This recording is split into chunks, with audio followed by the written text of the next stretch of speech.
Welcome to this space. I'm so happy that you found your way here. So this next 90 days is all about refining your vision, refining your direction, getting some clear action steps, some clear manageable goals, not just maybe one day kind of goals, short and long-term goals. We're going to talk about time management. Sounds a little bit dull, but there are so many practical tips that you can bring into your day just to make your time and energy feel like it's more in flow and that there's not so much resistance or derailing happening from other people or external circumstances. So we dive into time management, we dive into the vision, and we dive into practical steps of how to move that forward.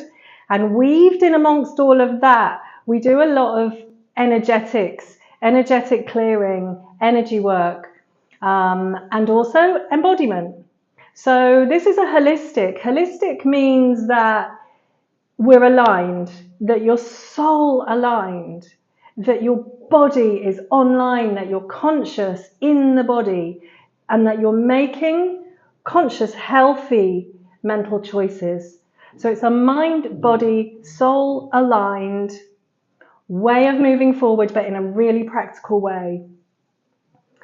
So the first thing, before we get into the beauty of the visioning, the first thing is getting very clear and honest with where you're at right now. Where are you at right now? How you feeling generally? Generally happy? Generally frustrated? Two things can be true at once, maybe 50-50. But just getting really, really clear on where your life is at and why you want to change, why you want to move forward. What is it that you want to move forward on? And we will go into that in detail. But first, when you really want to do a good spring clean, you've really got to empty your cupboards and be very, very conscious of what is in the corners of those cupboards right now. So getting very, very clear on your time and energy. Your time and energy are your most precious assets, and how that impacts the physical body and the health. So initially, day one is about reflecting on that, where you're at right now. And that's enough, because that can be quite a lot to own.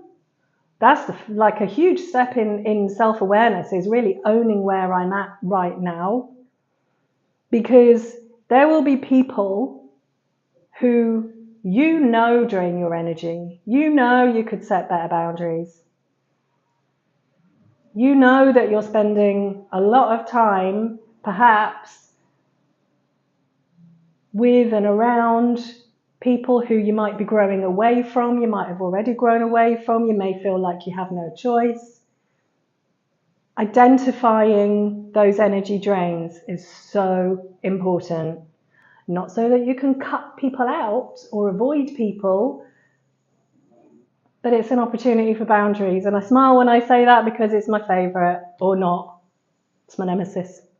Boundaries, speaking up, is not easy, but it's a practice. It's a practice, and it's a practice that serves us so, so well, because it doesn't mean that we stop holding space for people and we stop being compassionate. In fact, to the contrary, we can be fully present with people when we give them that time, when we choose to offer through generosity that time and space for them from the heart, not out of obligation. So who's in your life that drains you? Who's in your life that uplifts you? Who could you do with spending some more time around? What kind of people do you want to be around? Who have you got in your network currently that you want to check in with? Who are those good people? Reach out to them, because those connections are golden, and strengthening and nurturing those connections gives us untold rewards deepening those connections. So where is your time and energy going in terms of people, and where is your time and energy going in terms of what other stuff? What takes up your time? And how much effort does it feel like? Is it an effort? What in your life is an uphill struggle that takes up so much time and energy? There's probably things you can identify straight away. The idea of this is that you go and spend some quiet time and journal. Write it down. Write the people down, write the places down, write the circumstances down, write the workload down, whatever it is that's draining your time and energy. And just getting clear on that will bring you into a space of now you can really start making realistic, small incremental changes to how and where you spend your time and energy. It'll make the tracking, the time tracking and the journaling make more sense as we go through the visioning.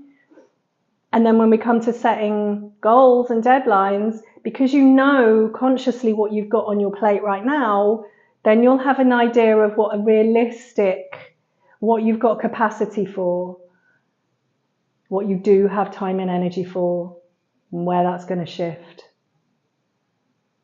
I hope you enjoy.